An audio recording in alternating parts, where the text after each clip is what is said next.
Hello and welcome to Currents. Today we are talking about the Cedar Falls Housing Needs Assessment. And with me I have two guests. I've got Brian Schoen. Brian is with Intercog, and Intercog was responsible for the Housing Needs Assessment. They did it in collaboration with UNI's Institute for Decision Making. I also have with me Bob Seymour. Bob is a member of the Cedar Falls Economic Development Corporation and is also a member of the Housing Needs Assessment Task Force. So welcome, gentlemen. Thank you for being here. Thank you, Katie. Thank you. Great to be here. Before we dive into talking about the Housing Needs Assessment, I wanted to spend a little bit of time talking about the Cedar Falls Economic Development Corporation. The CFEDC, for short, was founded in 2021, and we are an organization that is really devoted to fostering the business environment here in Cedar Falls. One of the first issues that we wanted to tackle upon our founding was housing, because there really is a direct correlation between housing and economic development. If you look around Cedar Falls today, you'll notice that the housing market is different than it has been in the past. And so at a high level, we wanted to do the housing needs assessment really to provide a clear picture of where our housing needs exist today, but also into the future, so that we can be proactive in addressing housing needs in Cedar Falls. So today we're going to talk about a number of things. We're going to talk about why we used a housing needs assessment tool, the methodology that was used to complete the housing needs assessment. We're going to talk about recommendations, findings, and then ultimately next steps. So we're going to go ahead and dive in. Bob, tell me, why a housing needs assessment? You bet, Katie. Thanks. So, one of the first questions any developer is going to ask when he comes to a new town, say Cedar Falls, is does that community have a housing needs assessment? And what I've found out is if the answer is no, they're pretty much done with this community. They move on to the next city, and it really has become a prerequisite for development. And you want a developer to get to know our community, become aware of what we can offer. But if we don't have a housing needs assessment, that interest is gone right away. So it's very, very important that a community have a housing needs assessment. And then also, we thought it was really vital for our community to really have an up-to-date, accurate, and verified point-in-time snapshot of what the housing market conditions are in Cedar Falls today. And that's really important for numerous groups, Katie, quite honestly. It's very important for the City of Cedar Falls staff and their elected officials, because they're in charge of economic development, job creation and growth, and obviously housing is a vital component of that. It's also very important to the employers and the employees that are looking to relocate to Cedar Falls. Obviously, housing is a huge choice when they're looking at a community to relocate to. And then third, also, is very important to the developers. They need to know what the market is, looking at new subdivisions, new single-family homes, new apartments, infill housing, really have accurate data to base their new plans on and be comfortable doing what they're doing in our community. I think kind of a side benefit is that communities that have a housing needs assessment may also be eligible for some state and federal funding related to housing infrastructure, new development, and that type of thing. A community that doesn't have a plan typically is not eligible for that federal or state housing as well. And one of the things too is I think the Cedar Falls EDC really wanted to get out in front of this and take the lead. We knew there were some perceived challenges in the housing market, and through this initial analysis, I think a lot of that has been verified. Interesting. So it sounds like the process and making sure you've got the methodology right, you're talking to the right people, that's a critical piece of all of this. So Brian, can you tell us a little bit more about the process that happened to do the HNA? Sure. Thank you. Thank you for having me today. Should note that housing needs assessment is a very deliberate planning process. It does involve not only the stakeholders in the community, as noted by Bob, but also the general public is an important facet of obtaining just what the pulse of the community is. Certainly, we are a year in right now. We have a working draft. We will have a draft for public publication as well as for putting out to people to look through here relatively shortly. But the draft right now, we've been meeting with groups, as you might imagine, over the course of the year. quite a lot of meetings. There's a steering committee that is really directing the movement of the whole process, made up of CFEDC, city staff, Intercog, and the Institute of Decision Making, as you mentioned, is our partner.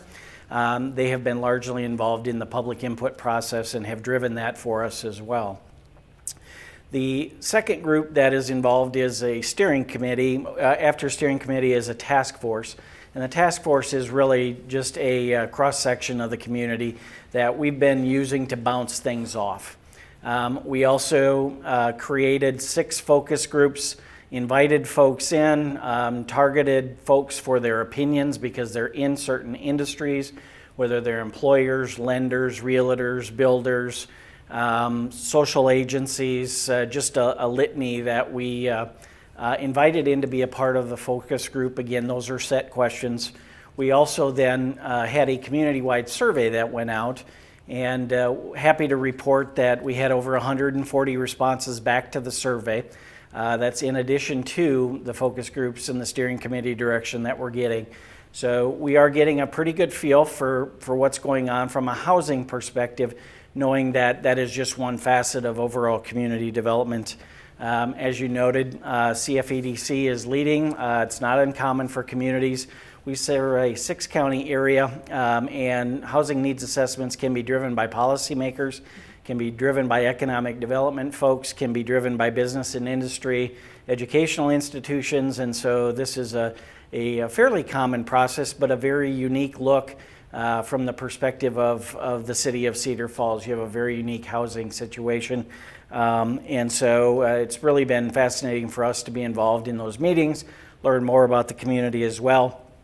And so just should also note that those groups, those committees, and those responses back to the surveys have been varied. Very different responses from very different groups of people.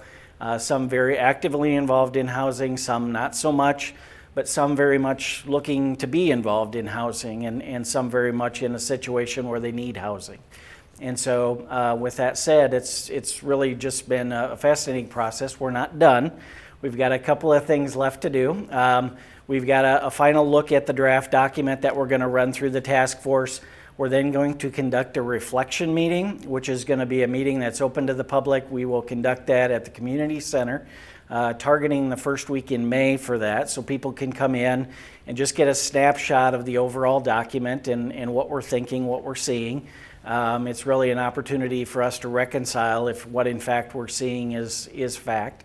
And then from there, we'll go through the litany of approvals, and so we'll be making our way through the commission, we'll be making our way through the housing commission, we'll be making our way through the city council as well. All, of course, with staff review of the document before it gets there. So it sounds like a very lengthy process and one that involved a lot of different perspectives. So that's fantastic. So then what were the results, Bob? You know, when I was reading through this, you know, I had some preconceived notions of what we were going to find in terms of the lack of inventory and the high cost of living.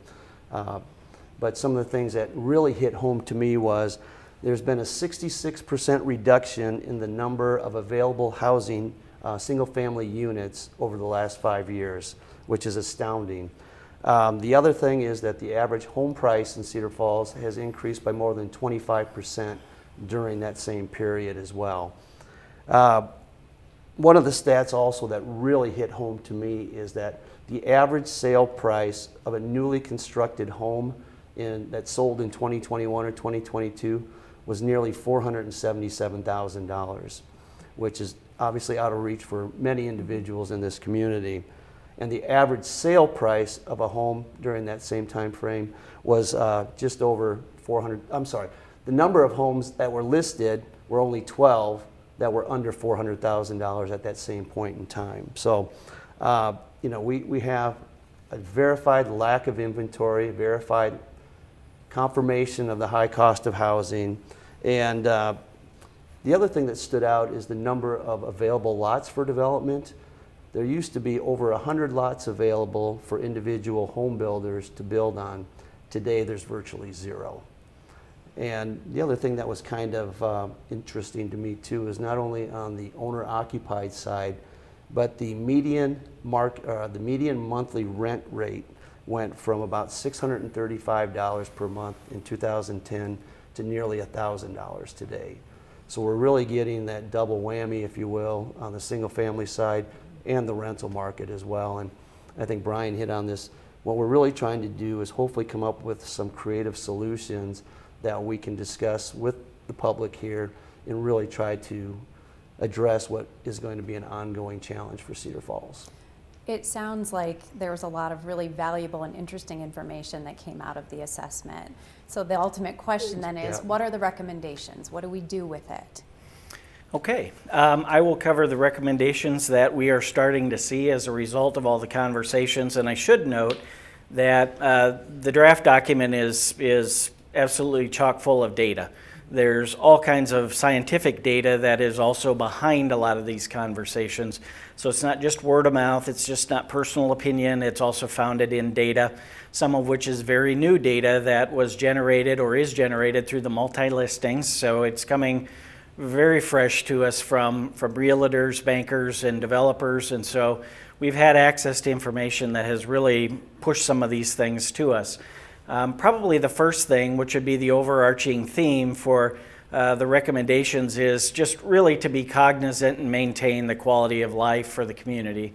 Quality of living has always been important to the city of Cedar Falls, always probably will be. And so regardless of what we do with recommendations, we've always got to be aware that that's an overarching theme. We are going to suggest that the existing tools and techniques that the community uses will also be studied, be analyzed, be researched to make sure that we're using them effectively, but also to see if there aren't different uses that we might look at in terms of making them available for the community. We may also turn up then new tools, new ideas, new techniques from other communities that we may apply to the city of Cedar Falls as well too. So we will make suggestions in that direction as well. Certainly infill development, it needs to be part of the equation with regard to solving the needs that Bob has so eloquently underscored for us. And so we've got to be aware that there are areas in town that will probably redevelop. At times those are less expensive because services and utilities are usually readily available or can be extended usually less expensively than perhaps a greenfield development. And so we're going to look at certainly the infill. We know that the lot numbers really need to be looked at. We know that the units need to be looked at in terms of sheer numbers and the different types of housing units. But we also know that we need to go back and really take an open look at some of the regulations and policies that are in place, some of which are dated. We know that, the staff knows that, and so we just really need to open up some of those things, reassess what they're doing in 2023 as opposed to when they were developed, and then make some slight tweaks, changes, corrections, so that hopefully they're not contradicting what it is we're hoping to achieve with the plan. So we've got to really go and with a fresh set of eyes take a look at some of those tools that are in place and make sure they're not defeating us before we even get started. So those are some of the things that are turning up just right on face. Super. And just to add on to that too, I think one of the things that we really found as Brian was going through a lot of those items is how critical housing, whether it's single family or rental, is directly related to economic development and the long-term stability and growth of Cedar Falls. I mean, that really hit home to me during this whole process. Super. So a tool is only as good as how much you use it, correct? So Correct. What are the next steps? How do we utilize this HNA effectively? So once we get the plan in place, and we talked a little bit about what's left there to wrap it up and finalize it, we have to make sure that the plan has a life. Mm-hmm. We as planners don't want to see it on a shelf collecting dust. We want to see it being used. We'd rather see it being dog-eared and the pages torn.